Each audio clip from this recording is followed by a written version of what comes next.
El viento arrastraba el polvo por el patio de hormigón del campamento número 317, situado en la región nororiental de Xinjiang. Me llamo Erkin Tursun y, desde hace 4 años, me despierto cada mañana a las 5:30 al son estridente de una sirena. Una luz tenue apenas se filtraba por la pequeña ventana enrejada del barracón, donde se apretujaban en 3 niveles las literas con los cuerpos demacrados de mis compatriotas, los uigures. Hoy era un día especial. No porque se distinguiera en algo de los cientos de otros. No, eran las mismas 12 horas de trabajo en la fábrica textil, los mismos ojos vacíos de los guardias, la misma sensación de hambre convertida en compañera constante. Era especial porque, hacía justo 1460 días, me habían arrancado de mi familia. ¡Levantaos! ¡Rápido!, gritó el guardia Chen, golpeando la puerta metálica con su porra. Su rostro se había fundido hacía tiempo para mí con las decenas de otros rostros uniformados de verde. Una masa anónima de poder y opresión. Yo era profesor de lingüística en Urumqi. Tenía una pequeña casa, una esposa que me amaba, Gulnara, y 2 hijos, Mehmet y Aisha. Enseñaba lengua y literatura uigur. Mi única culpa fue que, un día en clase, hablé a mis alumnos de antiguos poetas uigures cuyos nombres no figuraban en el programa aprobado. Una semana después, vinieron por mí. Reeducación. Educación laboral. Eufemismos que ocultan la realidad. Aquí nos enseñaban a olvidar nuestra lengua materna, nuestra religión, nuestra cultura. Aquí nos obligaban a cantar canciones patrióticas, a agradecer al partido y a coser ropa para empresas cuyos nombres conocíamos por las etiquetas cosidas a las prendas terminadas. Me puse en fila para el recuento matutino. A mi izquierda estaba Nur Muhammad, un antiguo comerciante del bazar. A mi derecha, Yaqub, un joven imán de un pueblo cerca de Kashgar. No hablábamos. Hablar en uigur estaba castigado, y hablar en mandarín de lo que realmente importaba era imposible bajo la vigilancia constante. Después del recuento, el desayuno. Un plato de gachas aguadas y un trozo de pan. Luego, a la fábrica. Las máquinas de coser zumbaban desde las 6 de la mañana hasta las 6 de la tarde. La cuota: 500 unidades. Si no cumplías, te quedabas sin cena. Los dedos me dolían y sangraban por los interminables pinchazos de la aguja. Pero el dolor físico no era nada comparado con el dolor del alma. Cada noche soñaba con el rostro de Gulnara, oía la risa de mis hijos. No sabía si estaban vivos, si me recordaban. Aquel día, vi cómo Yaqub me pasaba disimuladamente un diminuto trozo de papel. Habíamos aprendido a comunicarnos así, para que las cámaras no lo registraran. En el papel estaba escrito: «El dragón rojo despertará en 3 días». Era el código. Llevábamos meses preparándonos, susurrando en los escasos momentos en que la vigilancia se relajaba. El dragón rojo era nuestro plan de fuga. Descabellado, desesperado, casi imposible. Pero era el único rayo de esperanza en la oscuridad insondable del campamento número 317. Por la noche, tumbado en la dura litera, miraba al techo, donde la tenue bombilla proyectaba sombras caprichosas. 3 días. Solo 3 días, y recuperaría la libertad o encontraría la muerte. Ambas opciones me parecían una liberación. El plan no nació de la noche a la mañana. Brotó lentamente, como una flor terca a través de una losa de hormigón. La primera semilla se plantó hacía medio año, cuando Yaqub notó una extraña peculiaridad en la estructura de la fábrica. «Mira el suelo cerca de la pared este», me susurró una vez, mientras clasificábamos tela. «¿Ves la grieta? Describe un círculo». Yo no le di importancia, pero Yaqub insistió. El antiguo imán resultó ser un observador atento. Se dio cuenta de que uno de los guardias, un hombre mayor llamado Wu, a veces desaparecía en el cuarto de servicio durante largos minutos. Una vez, Yaqub, ofreciéndose a llevar cajas de productos terminados allí, vislumbró una trampilla en el suelo. Debe ser un túnel técnico, supuso. Tal vez para comunicaciones o un antiguo sistema de drenaje. A nuestra pequeña conspiración se unieron gradualmente 3 más. Nur Muhammad, cuya capacidad de observación ayudó a elaborar el horario de cambio de guardia. Ilham, un antiguo ingeniero que entendía los principios de funcionamiento del sistema de videovigilancia. Y Rashid, que había trabajado en la construcción y podía evaluar la resistencia de las paredes y los suelos. Durante meses, recopilamos información poco a poco. Yaqub logró hacer un boceto primitivo de las instalaciones de la fábrica en un trozo de tela que escondía en el forro de su chaqueta. Nur Muhammad memorizaba las rutas de las patrullas. Ilham averiguó que a determinadas horas, de las 23:15 a las 23:45, se producía un reinicio automático del sistema de videovigilancia.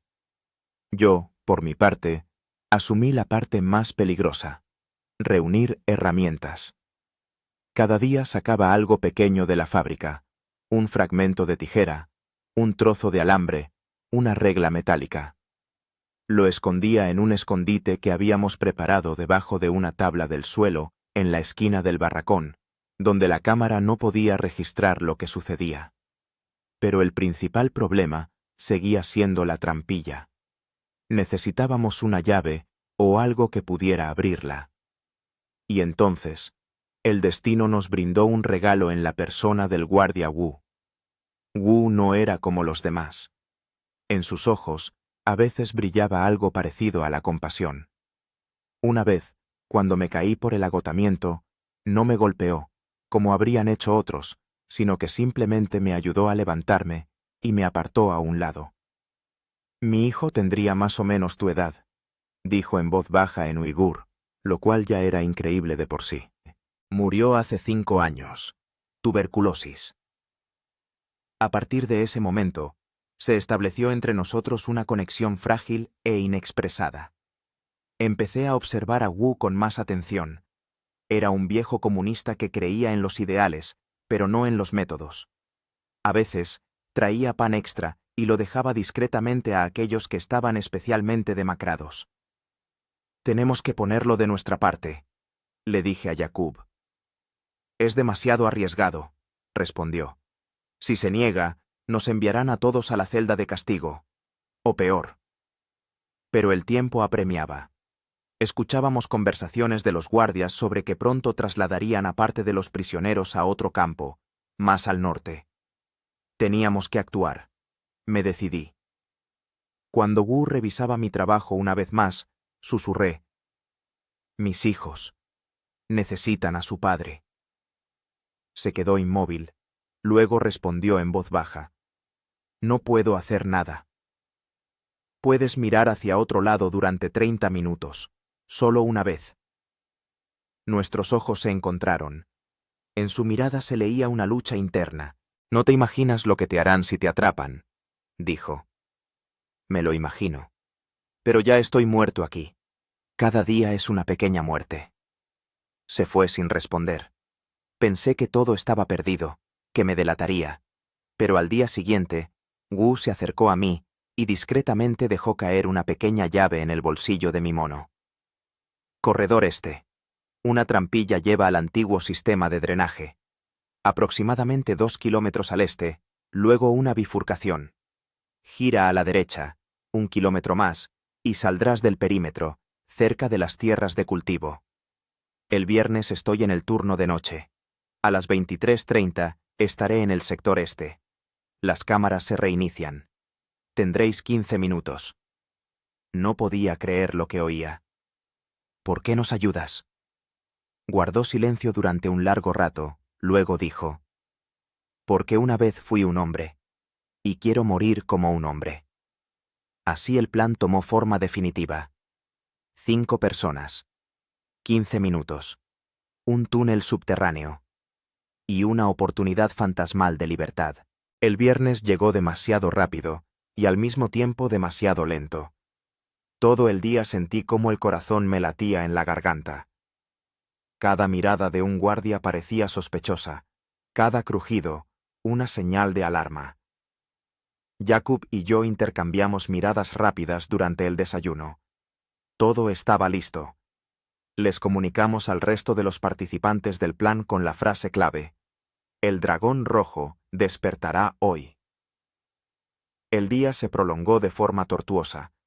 Las agujas de las máquinas de coser se clavaban en la tela con un golpeteo monótono que recordaba al tic-tac de un mecanismo de relojería de una bomba.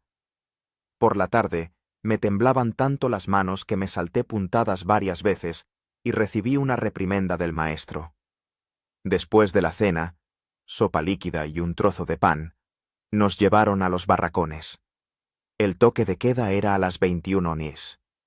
2 horas y media de espera en la oscuridad, escuchando los ronquidos y los gemidos de los que dormían. A las 23:15, Jakub me tocó el hombro en silencio. Era la hora. Nos levantamos de las literas sin hacer ruido. Nur Muhammad, Ilham y Rashid ya estaban esperando. Debajo de una tabla del suelo estaba nuestro escondite con herramientas, un trozo de metal afilado que podía servir como un cuchillo primitivo, un rollo de alambre, algunos trapos para vendar posibles heridas. Lo más difícil era salir del barracón. La puerta se cerraba con llave desde fuera, pero Ilham, durante los meses de reclusión, había estudiado la cerradura y había hecho una ganzúa rudimentaria con un trozo de alambre. Trabajó lentamente, cada movimiento medido. Un clic, y la puerta se entreabrió. El patio del campo estaba iluminado por focos, pero conocíamos las rutas de las patrullas y los puntos ciegos de las cámaras. Pegándonos a las paredes, corriendo de sombra en sombra, llegamos al edificio de la fábrica. La llave que me había dado Wu abrió la puerta lateral. Dentro de la fábrica reinaba la oscuridad y el silencio. Solo la iluminación de emergencia proyectaba una tenue luz rojiza sobre las hileras de máquinas de coser. Testigos mudos de nuestra desesperada empresa.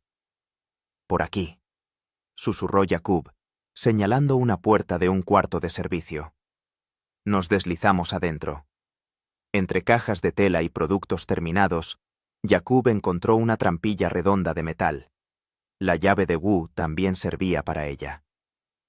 Yo iré primero, dijo Rashid, un antiguo albañil.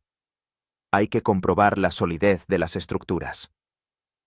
Desapareció en la oscuridad de la trampilla. Un minuto de espera pareció una eternidad. ¡Libre!, llegó su voz amortiguada. Uno tras otro, descendimos al túnel. El último fue Ilham, que cerró cuidadosamente la trampilla tras de sí. El túnel era estrecho y bajo, había que avanzar agachado. Olía a humedad y a moho. El agua chapoteaba bajo nuestros pies. La única fuente de luz era una pequeña linterna que Nur Muhammad había logrado montar con piezas sacadas de la fábrica. Nos movíamos lentamente, guiándonos por las palabras de Wu. 2 kilómetros al este. Cada paso costaba un esfuerzo enorme. Los cuerpos exhaustos no estaban acostumbrados a semejantes cargas. «¡Alto!», susurró de repente Rashid. «Hay un derrumbe delante». El haz de la linterna sacó de la oscuridad una pila de piedras y tierra que bloqueaba el túnel. «¿Podemos excavar?», pregunté, sintiendo cómo la esperanza se desvanecía. Rashid examinó el derrumbe. «Es demasiado peligroso. Podría derrumbarse toda la bóveda». «Debe haber una vía alternativa», dijo Jakub. Wu habló de una bifurcación. Retrocedimos y encontramos un túnel lateral que habíamos pasado por alto en la oscuridad. Era aún más estrecho que el principal. Tuvimos que arrastrarnos a 4 patas. El aire se estaba volviendo viciado. Nur Muhammad, que sufría de asma, comenzó a ahogarse. Nos detuvimos para que pudiera recuperar el aliento. «Escucho algo», dijo Ilham de repente. Nos quedamos paralizados. A través de la espesura de la tierra llegaba un aullido amortiguado de una sirena. «Alarma», susurró Jakub. «Se han dado cuenta de nuestra desaparición». El pánico amenazaba con abrumarnos, pero me obligué a pensar con claridad. Sigamos moviéndonos. No saben del túnel. Bu no nos delatará. Nos arrastramos hacia adelante al doble de velocidad, a pesar del dolor en las rodillas y los codos, raspados contra las piedras. El túnel comenzó a ensancharse y gradualmente se convirtió en un corredor más espacioso. El aire se volvió más fresco. Nos acercábamos a la salida. ¡Hay luz!, exclamó Nur Muhammad, señalando hacia adelante. En efecto, adelante se veía un débil resplandor. Aceleramos el paso, superando el cansancio. Finalmente, el túnel terminó en una tapa de alcantarilla con barrotes, a través de la cual se filtraba la luz de la luna.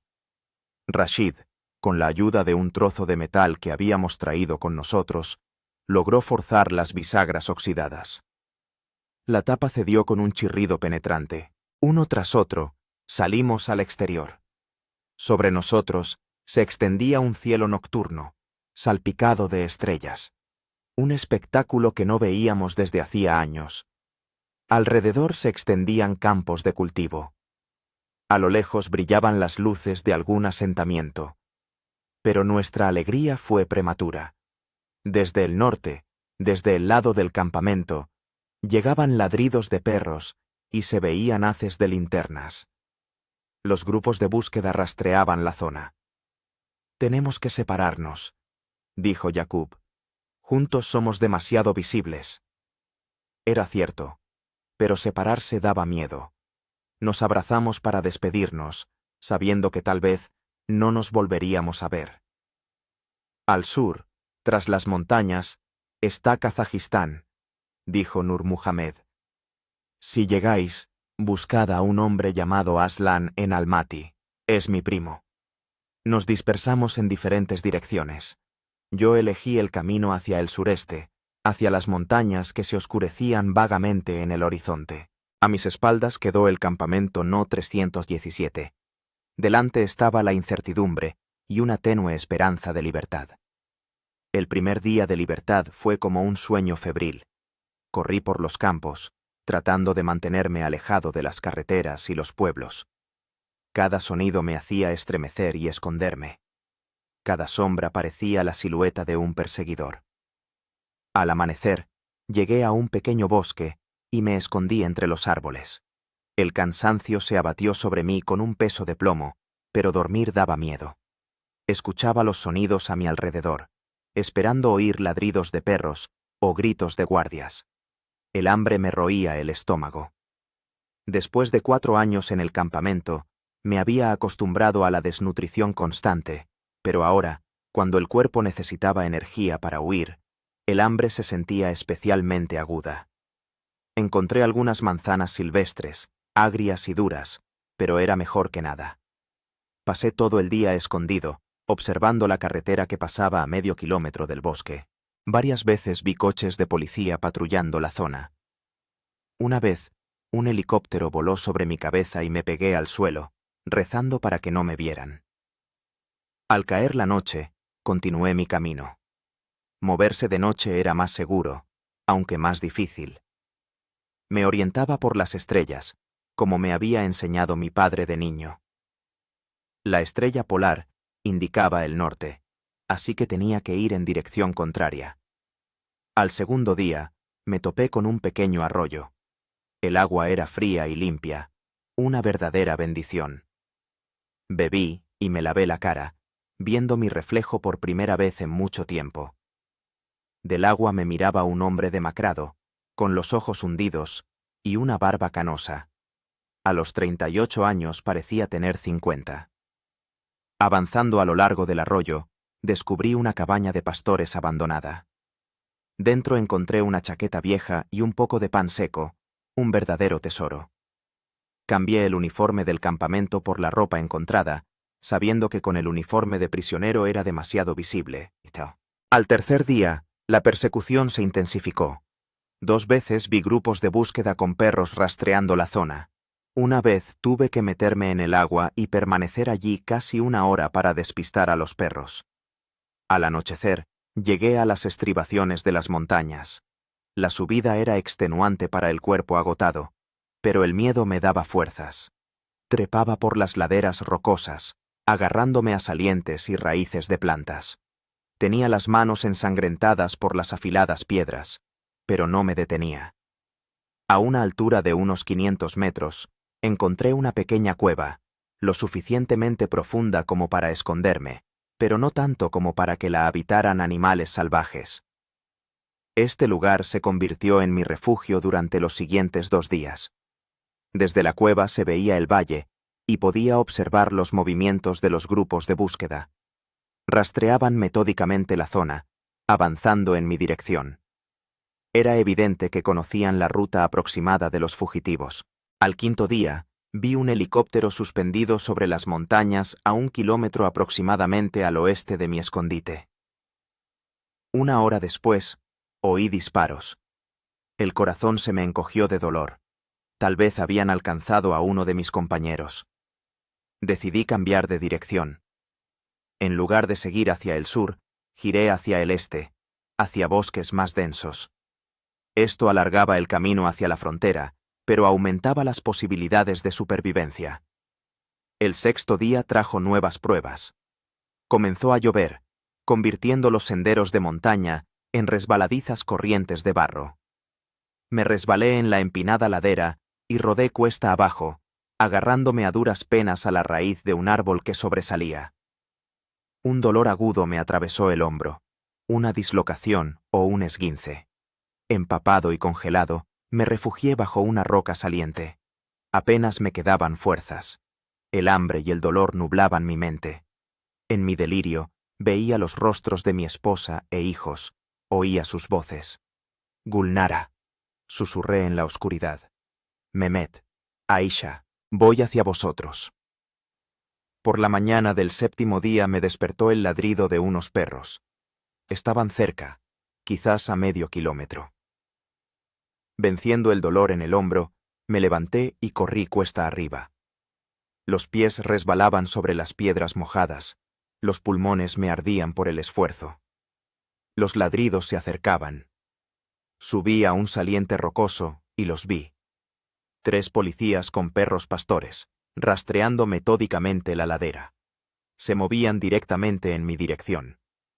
El único camino a la salvación era una ladera rocosa y empinada, casi vertical.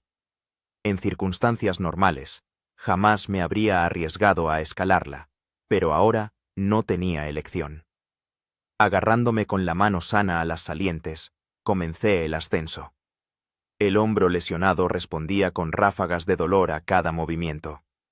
Los pies buscaban apoyo en las piedras resbaladizas. El ladrido de los perros se hacía cada vez más fuerte. No me giraba, sabiendo que eso podía costarme el equilibrio. Unos pocos metros más. Un poco más. De repente, la piedra a la que me sujetaba se desprendió de su hueco. Perdí el apoyo y me deslicé hacia abajo, intentando agarrarme a algo. Las piedras afiladas rasgaban la ropa y la piel. Finalmente, conseguí aferrarme a una cornisa y detener la caída. Me quedé inmóvil, pegado a la roca, respirando con dificultad. La sangre me corría por la frente, inundando mis ojos. A través del velo rojo, vi a mis perseguidores. Estaban al pie de la ladera, señalándome. Uno de ellos levantó algo, apuntándome. Un rifle. Cerré los ojos, esperando el disparo. Pero en lugar de un disparo, resonó un grito en chino. ¡Baja! ¡No tienes a dónde huir! Tenían razón. No podía subir más. Bajar significaba rendirme. Quedarme donde estaba significaba esperar a que subieran a por mí o me dispararan. En ese momento sentí una extraña calma. 4 años en el campo me habían enseñado una cosa. Incluso en una situación desesperada, siempre hay una elección. Quizás no entre la vida y la muerte, sino entre diferentes tipos de muerte, una digna o no. Respiré hondo y comencé a avanzar con cuidado hacia un lado, hacia una pequeña cornisa que había vislumbrado de reojo. Si lograba llegar hasta ella, tal vez allí hubiera un camino hacia arriba, invisible desde abajo. Los perseguidores gritaban algo, pero no escuchaba. Toda mi atención estaba centrada en cada movimiento, en cada piedra a la que se aferraban mis dedos. Al llegar a la cornisa, descubrí una estrecha grieta en la roca, lo suficientemente ancha como para que cupiera una persona. Sin dudarlo, me deslicé dentro. La grieta se adentraba en la montaña. Se hizo oscuro, pero seguí avanzando a tientas. Después de unos metros, el pasaje se ensanchó y me encontré en una pequeña cueva. Una tenue luz se filtraba a través de las fisuras en la bóveda. Escuché atentamente. Desde afuera llegaban voces apagadas y ladridos de perros. No habían visto a dónde había desaparecido, y ahora estaban rastreando la ladera. La cueva podía convertirse en una trampa si no tenía otra salida. Empecé a palpar las paredes, buscando una continuación del camino. En la esquina más alejada encontré un estrecho conducto que se adentraba en la montaña. No había elección. Me arrastré hacia adelante, sin saber a dónde me llevaría ese camino. El túnel subterráneo serpenteaba, estrechándose a veces tanto que tenía que pasar de lado, y ensanchándose en pequeñas grutas. Perdí la noción del tiempo, moviéndome en completa oscuridad, guiándome solo por el tacto y las débiles corrientes de aire que indicaban la dirección. El hombro lesionado palpitaba de dolor. Cada vez que tenía que apoyarme en él, destellos blancos aparecían ante mis ojos. La garganta se me secaba por la sed, el estómago se contraía por el hambre. Varias veces me detuve para descansar, apoyando la espalda contra la fría pared de la cueva. En esos momentos, la oscuridad se volvía especialmente opresiva. Mis pensamientos se confundían, imágenes de mi vida pasada aparecían ante mis ojos cerrados. Veía nuestra casa en Urumqi, pequeña pero acogedora, con un jardín donde crecían albaricoqueros. Veía a Gulnara tendiendo la ropa en el patio, su cabello brillando dorado bajo el sol. Veía a Mehmet, un niño serio para su edad, al que le encantaba escuchar mis historias sobre los antiguos héroes uigures. Veía a la pequeña Aisha con su risa sonora y sus ojos curiosos. ¿Dónde están ahora? ¿Qué les pasó después de mi arresto? Estas preguntas me atormentaban más que el dolor físico. Después de mi arresto, me mantuvieron aislado durante varios meses. Interrogatorios, humillaciones, palizas.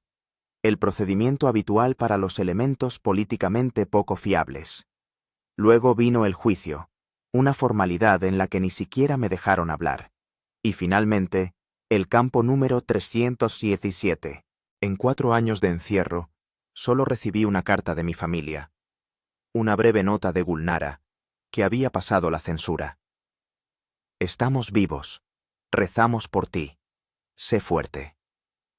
Nada más. Ningún detalle, ninguna noticia sobre los niños. De otros prisioneros escuché diferentes historias.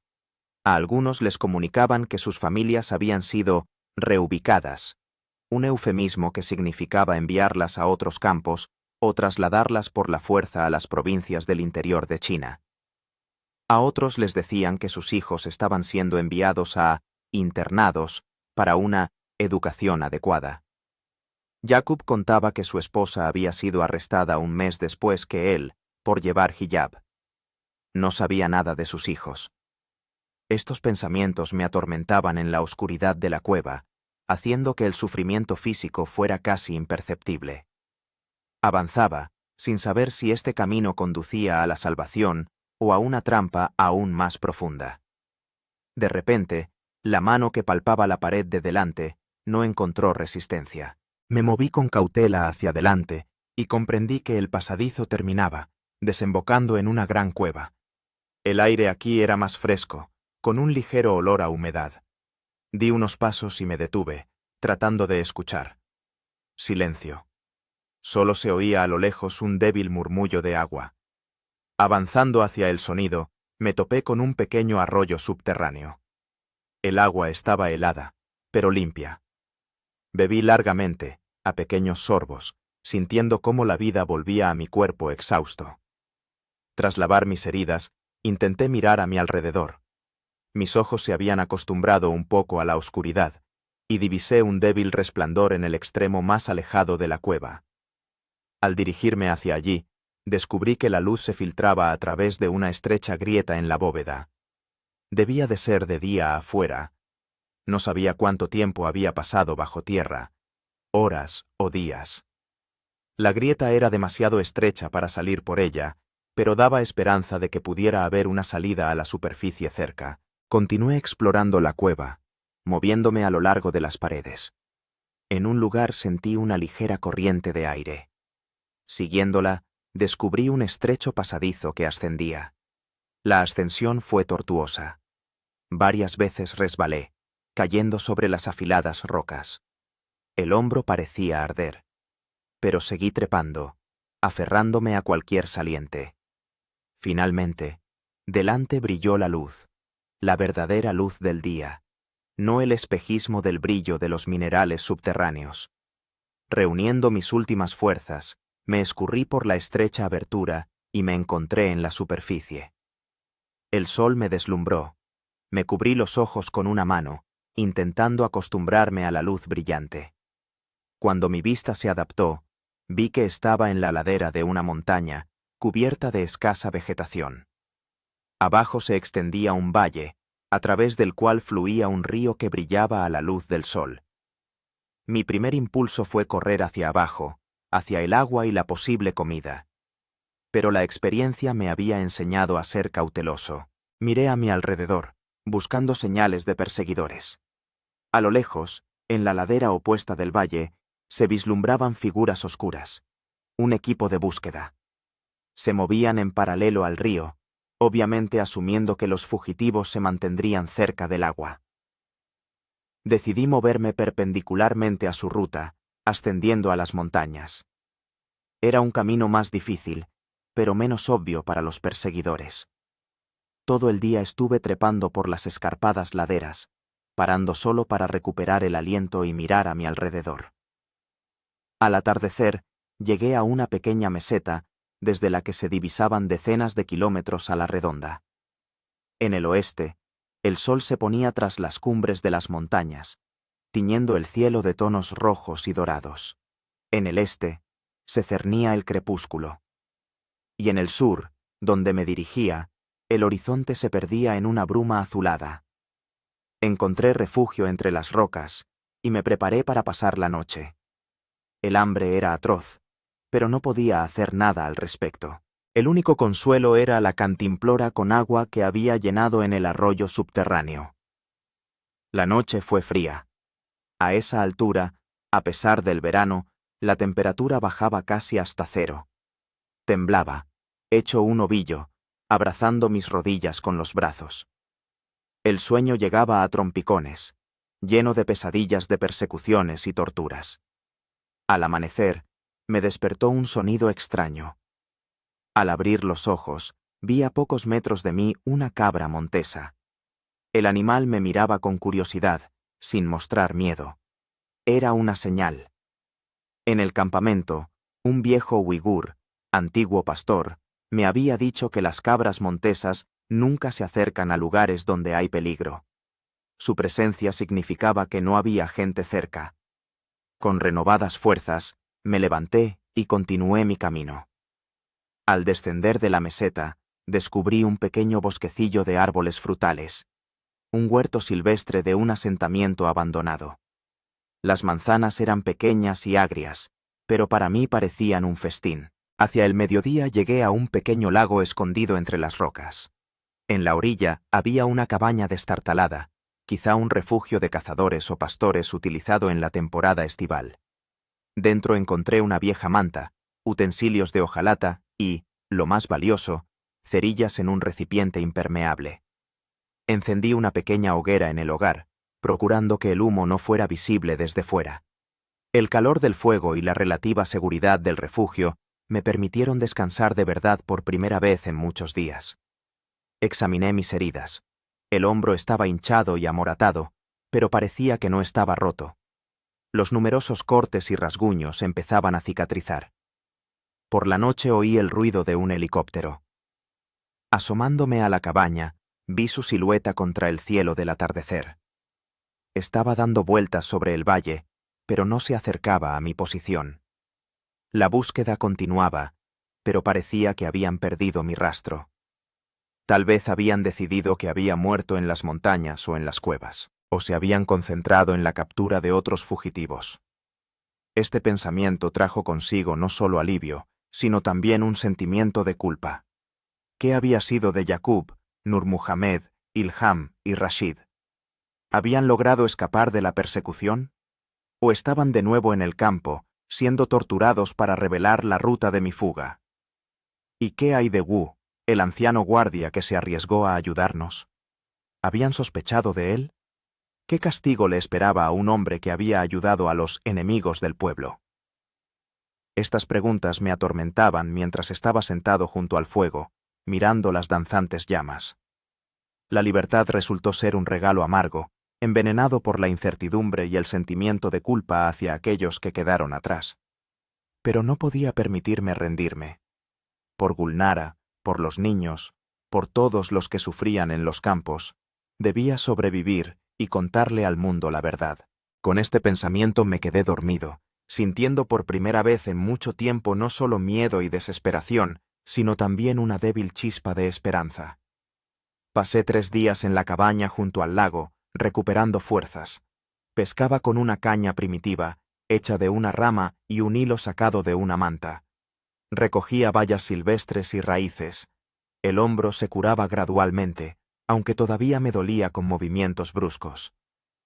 Al 4.º día decidí continuar mi camino. Según mis cálculos, hasta la frontera con Kazajistán quedaban unos 100 kilómetros, 10 días de camino por terreno montañoso para una persona sana.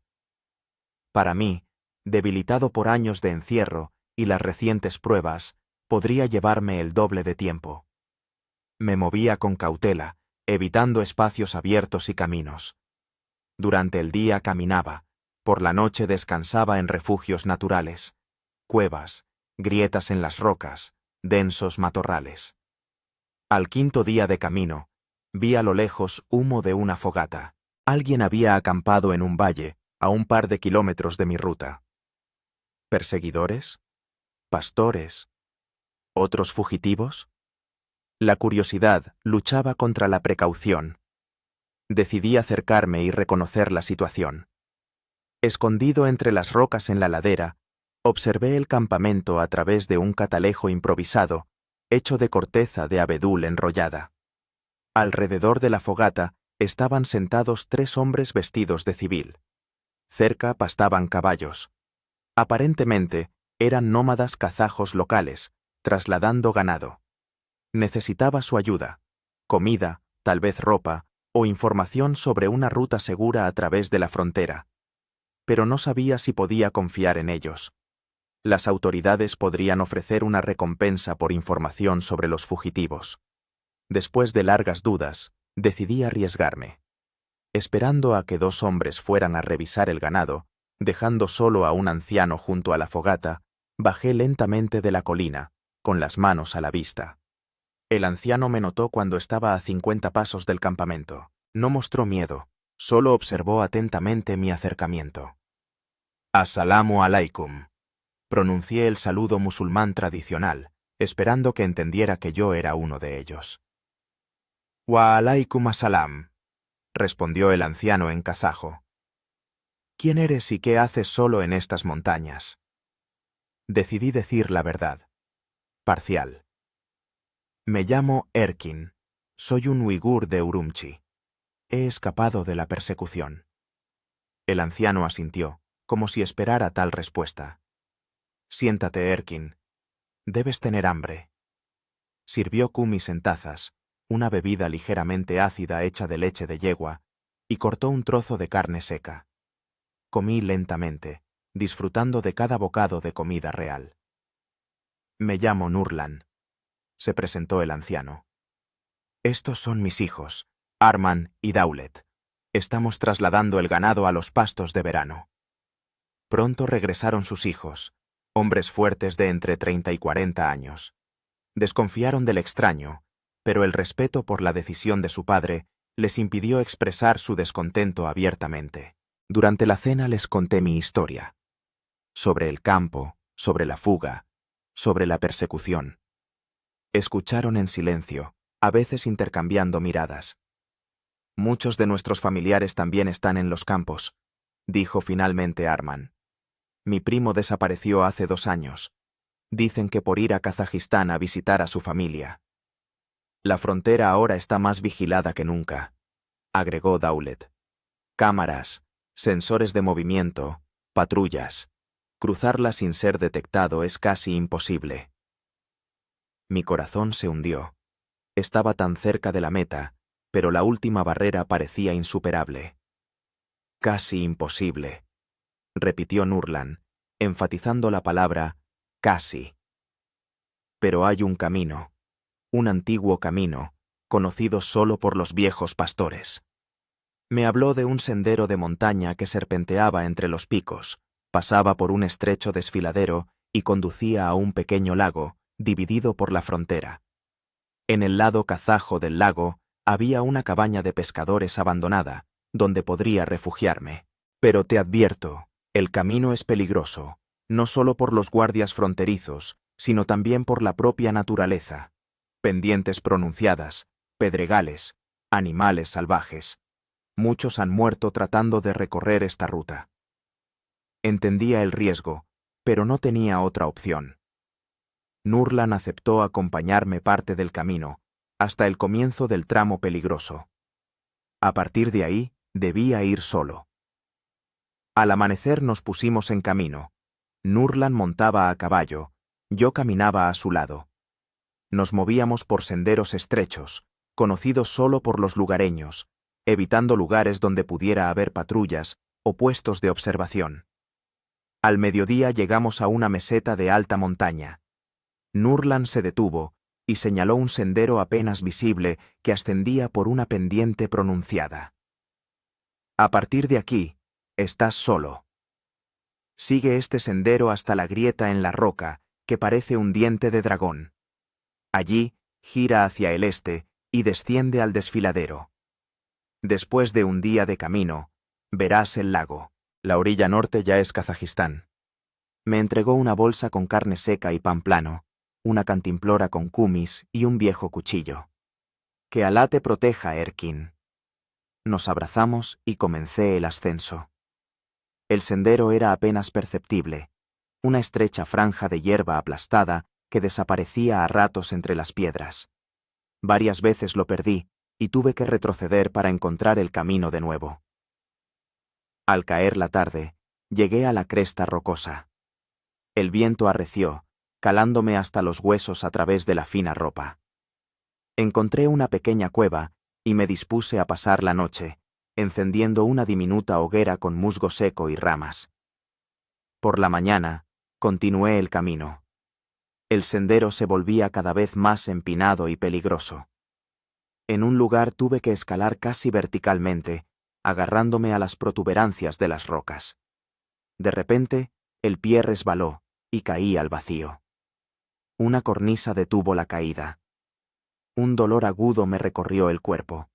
Creo que me he roto una costilla. Cada inspiración producía un hormigueo insoportable. Pero no podía rendirme.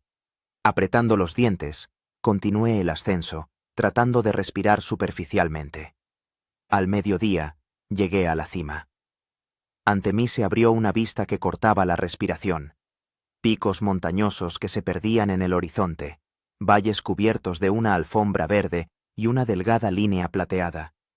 Un río serpenteando entre las colinas. En algún lugar de allí estaba la frontera.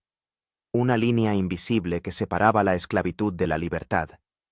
Encontré el diente de dragón, una peculiar formación rocosa que recordaba el colmillo de una criatura gigante. Giré hacia el este y comencé el descenso al desfiladero. Este tramo del camino resultó ser el más difícil. El sendero serpenteaba por el borde del precipicio, a veces reduciéndose a unos pocos centímetros. Un paso en falso y caería al abismo. Al caer la tarde, descendí al fondo del desfiladero. Aquí hacía más calor, crecían árboles y arbustos. Encontré un arroyo con agua limpia e instalé un campamento bajo un árbol frondoso. Por la noche me despertó un extraño sonido. Al abrir los ojos, Vi a pocos metros de mí la silueta de un animal grande. Un leopardo de las nieves. Un depredador raro que habita en estas montañas. Me miraba con ojos que no parpadeaban, brillando en la oscuridad. Me quedé paralizado, sin atreverme a moverme. El leopardo permaneció allí unos segundos, luego se giró y desapareció silenciosamente entre las piedras. Fue un encuentro asombroso, una especie de bendición. En las leyendas uigures, el leopardo de las nieves es considerado el espíritu de las montañas, el protector de los viajeros. Por la mañana, continué el camino por el desfiladero. Se fue ensanchando gradualmente, convirtiéndose en un valle. A lo lejos brilló una superficie de agua, el lago del que hablaba Nurlan. Aceleré el paso, pero de repente me detuve en seco. A la orilla del lago se vislumbraban figuras de personas. Una patrulla fronteriza. Escondido tras las rocas, los observé. 3 militares con fusiles automáticos y un perro inspeccionaban la orilla. Se movían metódicamente, buscando algo evidentemente. ¿A mí? ¿O era una simple inspección rutinaria? Decidí esperar a la noche. Cuando oscureció, la patrulla se marchó, dejando una pequeña tienda de campaña en la orilla. Así que planeaban regresar por la mañana. Esta era mi oportunidad. Bajo el manto de la noche, me acerqué al lago, tratando de moverme silenciosamente. El agua estaba helada, pero no había otra opción. Me adentré en el lago, tratando de no crear olas. La costilla rota respondía con dolor a cada movimiento. Cuando el agua me llegó al pecho, empecé a nadar, tratando de mantener la cabeza fuera del agua. El lago era más ancho de lo que pensaba. Las fuerzas flaqueaban, el frío me calaba hasta los huesos. Varias veces estuve a punto de perder el conocimiento, pero la idea de la libertad, esperándome en la otra orilla, me daba fuerzas. Finalmente mi mano tocó el fondo pedregoso. Salí a la orilla, temblando de frío y agotamiento. Según Nurlan, ahora estaba en Kazajistán. Pero era demasiado pronto para celebrar. Todavía me encontraba en una zona fronteriza patrullada por ambos lados. Necesitaba encontrar la cabaña de pescadores de la que hablaba el viejo kazajo. Me moví a lo largo de la orilla, tratando de permanecer a la sombra de los árboles. Después de medio kilómetro, divisé la silueta de una pequeña construcción, escondida entre los juncos. La cabaña estaba abandonada, pero el techo no goteaba y en el interior se conservaban restos de muebles. Una mesa, un banco y una vieja estufa. En un rincón, encontré aparejos de pesca y un poco de sal. Un verdadero tesoro. Aquí pasé 3 días, recuperando fuerzas y pensando en mi próximo destino. Según Nurlan, el asentamiento más cercano estaba a 20 kilómetros al oeste. Al 4.º día, partí hacia allí. Caminaba de noche, me escondía de día. Después de 2 días, vi las luces del pueblo. Era un pequeño aul kazajo, una docena de casas, una tienda, una escuela. No me atreví a entrar en el pueblo de inmediato. Observé desde la distancia, tratando de entender la situación. Por la mañana vi a una anciana tendiendo la ropa en el patio de la última casa. Algo en su aspecto, tal vez su rostro arrugado y bondadoso o sus movimientos tranquilos, me inspiró confianza. Esperando a que se quedara sola, salí de mi escondite y me acerqué a la valla. «Disculpe», dije en kazajo, que dominaba un poco. «Necesito ayuda». La mujer se sobresaltó, pero no gritó. Me miró atentamente, demacrado, con la ropa hecha jirones, con una barba crecida y ojos salvajes. «¿Eres de China?», preguntó en voz baja. Asentí. «Entra. Rápido». Me hizo pasar a la casa, me sentó a la mesa y me sirvió té. No me hizo preguntas mientras comía. Luego, dijo: «Mi marido era imán. Su hermano sigue en un campo en Xinjiang. Sé lo que está pasando allí». Se llamaba Fátima. Vivía sola. Su marido había muerto hacía 2 años y sus hijos trabajaban en la ciudad. Me ofreció quedarme unos días para reponerme. Y luego, mi sobrino te ayudará a llegar a Almatí. Tiene contactos entre los defensores de los derechos humanos. Por primera vez en muchos años, sentí que la pesadilla podía terminar. Que delante no solo había huida y miedo, sino también la posibilidad de una nueva vida. Aquella noche lloré, tendido en la cama limpia de una casa cálida. Lloré de alivio, de gratitud, de dolor por la familia perdida y de esperanza por volver a verlos algún día. Era libre. Pero la verdadera libertad solo estaba empezando. Pasé 3 semanas en casa de Fátima, recuperándome poco a poco. Las heridas físicas sanaban más rápido que las del alma. Por las noches me atormentaban las pesadillas. Volvía a estar en el campo, volvía a oír los gritos de los prisioneros y las órdenes de los guardias. Fátima no me apresuraba a contar nada, pero poco a poco le revelé mi historia. Ella escuchaba en silencio, secándose alguna lágrima de vez en cuando. Mi cuñado, el hermano de mi marido, también está en un campo, me dijo. Hace 3 años que no tenemos noticias. Su esposa murió de pena.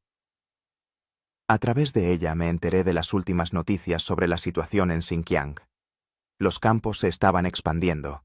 Pueblos enteros se habían quedado vacíos. Sus habitantes estaban presos o reubicados en provincias del interior de China. Las mezquitas estaban cerradas o convertidas en museos de cultura popular. El idioma uigur está prohibido en las escuelas. Pero el mundo está empezando a conocer la verdad, añadió Fátima. Hay periodistas, defensores de los derechos humanos que están hablando de ello, y hay gente como tú que puede contarlo desde dentro. A las 3 semanas llegó su sobrino Marat, un hombre corpulento de unos 40 años, con ojos inteligentes y modales cautelosos. Te llevaré a Almatí, me dijo después de presentarnos. Allí hay gente que te ayudará a obtener el estatus de refugiado. Al día siguiente emprendimos el viaje en un viejo UAZ. Marat era de pocas palabras, pero sentí que era un hombre en el que se podía confiar. ¿Tienes familia?, me preguntó mientras conducíamos por una carretera desértica. Una esposa y 2 hijos. En Urumqi. No sé qué ha sido de ellos. Asintió con la cabeza. Hay organizaciones que ayudan a encontrar familiares. Cuando lleguemos a Almatí, te pondré en contacto con ellos. En Almatí, Marat me llevó a un pequeño apartamento en las afueras de la ciudad. Aquí estás a salvo. Es un refugio para refugiados de Xinjiang. En el apartamento ya vivían 3 personas.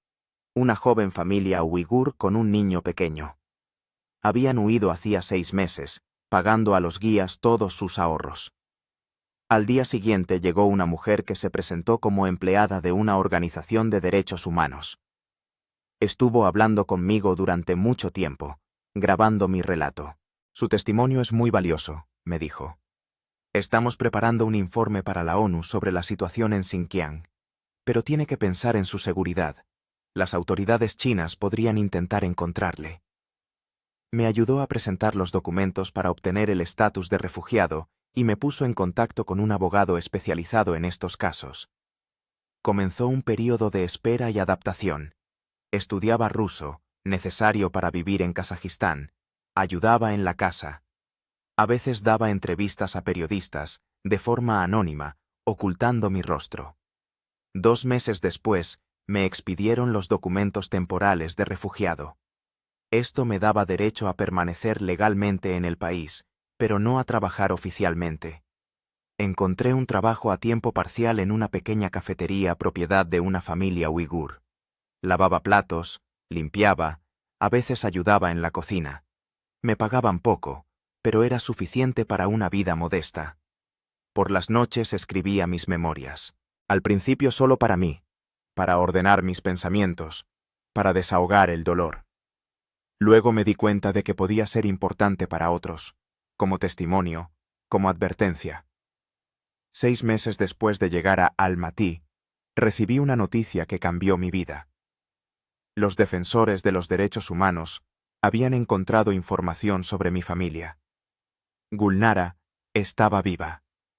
Después de mi arresto la obligaron a divorciarse de mí, una práctica habitual para las familias de criminales políticos. La enviaron a trabajar a una fábrica en la provincia de Gansu, a miles de kilómetros de Xinjiang. Los niños, Mehmet y Aisha, estaban en una escuela-internado, en realidad, en un campo infantil donde les enseñaban a olvidar su lengua materna, su cultura y a sus padres. Esta noticia trajo alivio y un nuevo dolor al mismo tiempo. Están vivos, pero inalcanzables para mí. Están sufriendo, pero no puedo ayudarlos. Caí en una depresión. Dejé de salir de casa, me sentaba durante horas junto a la ventana, mirando al vacío. Las pesadillas volvieron con más fuerza. La salvación fue el trabajo en el libro. Empecé a sistematizar mis notas, a añadir detalles, a recordar nombres y rostros.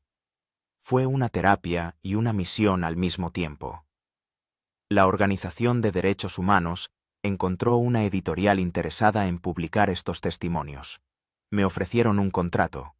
El libro salió un año después de mi huida. Publiqué bajo un seudónimo, pero describí todo lo que vi y viví, sin adornos ni exageraciones.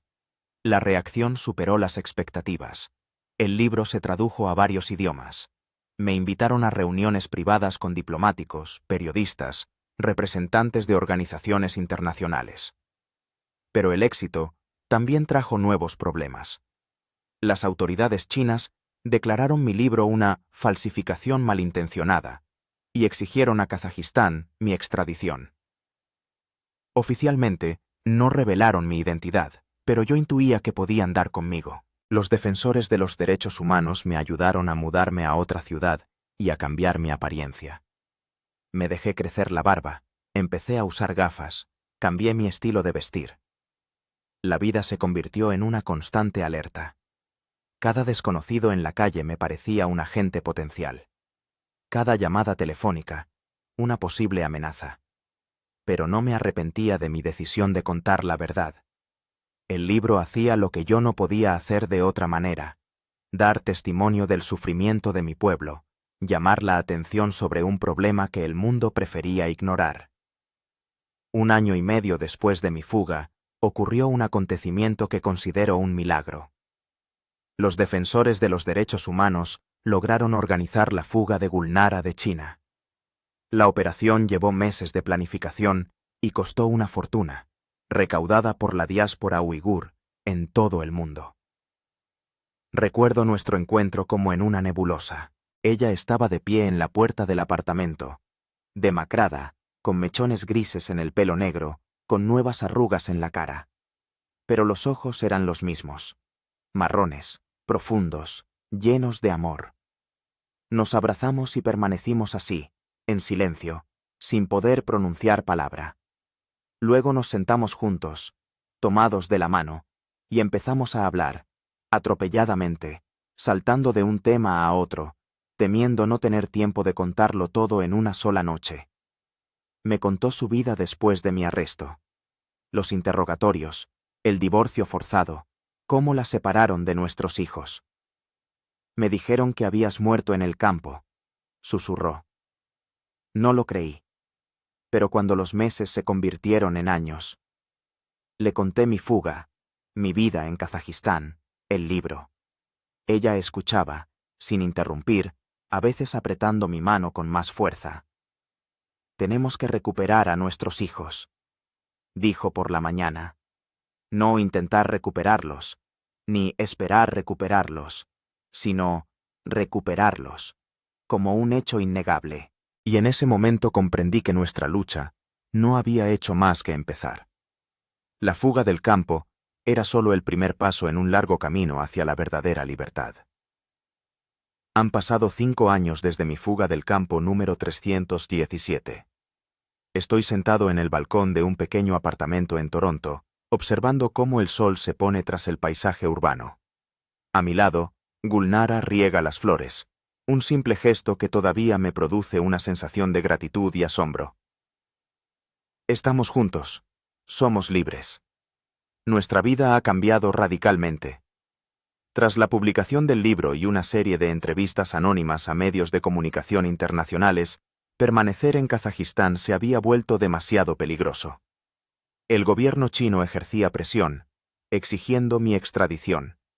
Las organizaciones de derechos humanos nos ayudaron a obtener asilo político en Canadá. Aquí, al otro lado del océano, hemos comenzado una nueva vida. Yo trabajo como consultor en un centro de investigación que estudia las violaciones de los derechos humanos. Gulnara enseña uigur a los hijos de inmigrantes. Participamos activamente en las actividades de la diáspora uigur, organizamos protestas, reuniones con políticos, eventos educativos.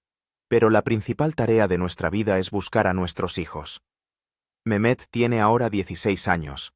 Aisha 14. No los vemos desde hace 7 años. No sabemos si nos recuerdan, si todavía hablan nuestra lengua materna, si han conservado su identidad. A través de una red de contactos en Xinjiang, hemos logrado obtener información de que todavía están en un internado, en las afueras de Urumqi. Hemos presentado solicitudes oficiales a través de la Cruz Roja, a través de la Embajada de Canadá en China, a través de la ONU. Hasta ahora, sin resultados. Pero no perdemos la esperanza. La presión internacional sobre China está aumentando. Cada vez más países reconocen lo que está sucediendo en Xinjiang como un genocidio. Cada vez más empresas renuncian a los productos fabricados con trabajo forzado de uigures. Mi libro, ahora publicado con mi verdadero nombre, ha sido traducido a 20 idiomas. Hablo en los parlamentos de diferentes países, en conferencias sobre derechos humanos, en universidades. Cuento mi historia una y otra vez, con la esperanza de que cada vez encuentre eco en un corazón más. A veces sueño con el campo. Me despierto empapado en sudor frío, sin saber dónde estoy. Gulnara me abraza, me susurra palabras de consuelo. Ella lo entiende. Ella tiene sus propias pesadillas. Visitamos a un psicoterapeuta especializado en el tratamiento de víctimas de tortura y represión política. Dice que el síndrome postraumático nunca desaparecerá por completo, pero que con el tiempo será más fácil. Y tiene razón.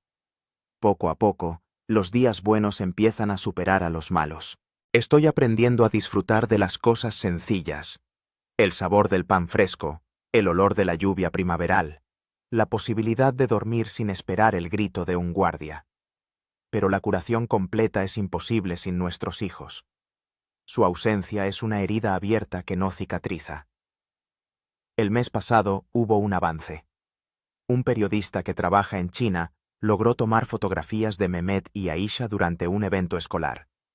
Por primera vez en 7 años, vimos sus rostros. Han crecido, han cambiado. Mehmet es una copia de mí de joven.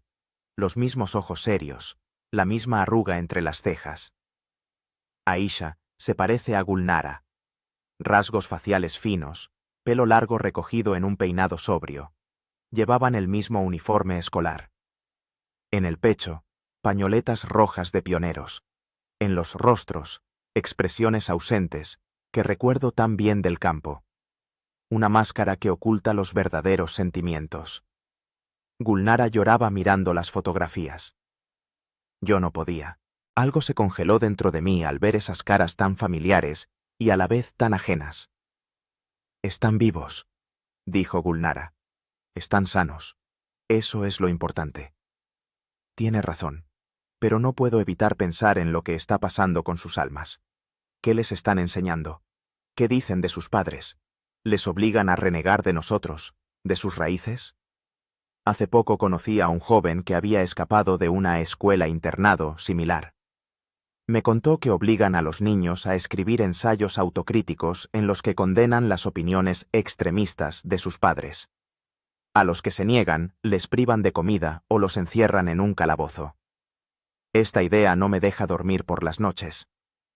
Pero seguimos luchando. Recientemente, un grupo de abogados canadienses ha tomado nuestro caso pro bono.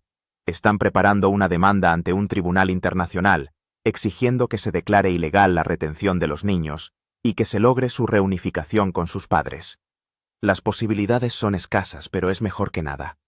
Y cada vez que hablo en público, contando mi historia, Menciono a Mehmet y a Aisha, a miles de otros niños separados de sus padres, a toda una generación a la que intentan despojar de su identidad. A veces, la gente pregunta si no tengo miedo de la venganza de las autoridades chinas. Claro que tengo miedo. Pero el miedo no puede detenerme. He pasado por un campo, por torturas, por montañas y desiertos. He visto la muerte cara a cara. ¿Qué más pueden hacerme? En cierto sentido, todavía estoy en camino. La huida no terminó el día en que crucé la frontera. La verdadera libertad no es solo la ausencia de limitaciones físicas. Es la posibilidad de vivir de acuerdo con tus convicciones, de preservar tu identidad, de estar con tu familia. Y mientras mis hijos estén cautivos, no puedo considerarme verdaderamente libre.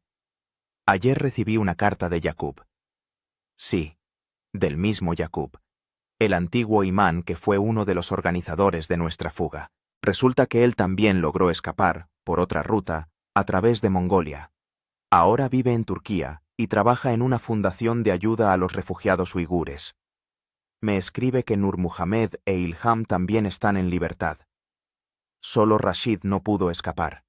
Lo capturaron y lo devolvieron al campo. No se sabe nada de su destino posterior. Y además, Yaqub me contó una noticia sorprendente. El guardia Wu, que nos ayudó, también ha huido. Después de nuestra fuga, sospecharon que nos había ayudado, pero no pudieron probarlo. Sin embargo, la vida en constante temor se volvió insoportable, y se decidió a dar un paso desesperado. Huyó a través del mismo sistema de túneles que nos mostró. Ahora Wu está en Kazajistán. Se ha convertido al Islam y ha tomado el nombre de Alihan. Dice que tu fuga le cambió la vida, escribe Yaqub. Le demostró que incluso en la situación más desesperada hay una elección. Estas noticias me han llenado de una nueva esperanza. Si nosotros logramos escapar, significa que el sistema no es todopoderoso. Si nuestras historias cambian a la gente, significa que la lucha no es en vano. Esta noche Gulnara y yo hablaremos por Skype con los padres de Mehmet y Aisha, que todavía viven en Xinjiang. Es peligroso para ellos, pero han insistido. Quieren saber todas las noticias sobre nuestros esfuerzos por recuperar a sus nietos. Y mañana hablaré en el Parlamento. Hablaré de los campos, de las torturas, de las familias destrozadas, y de la esperanza, porque sin ella es imposible vivir. Dragón rojo. Así llamamos a nuestro plan de fuga, un símbolo de fuerza, sabiduría y renacimiento en la mitología uigur. Un dragón que duerme en las montañas, pero que un día despertará y traerá la libertad. Creo que ese día llegará. Para mis hijos, para mi pueblo, para todos los que ahora, tras el alambre de espino, piensan que no hay esperanza. Siempre hay esperanza, incluso cuando tiene el tamaño de una llave diminuta, escondida en el bolsillo de un uniforme de campo. Incluso cuando es tan delgada como un sendero apenas visible en las montañas. Incluso cuando parece una locura, como un plan de fuga del campo más vigilado de Xinjiang. La libertad vale la pena luchar por ella, siempre.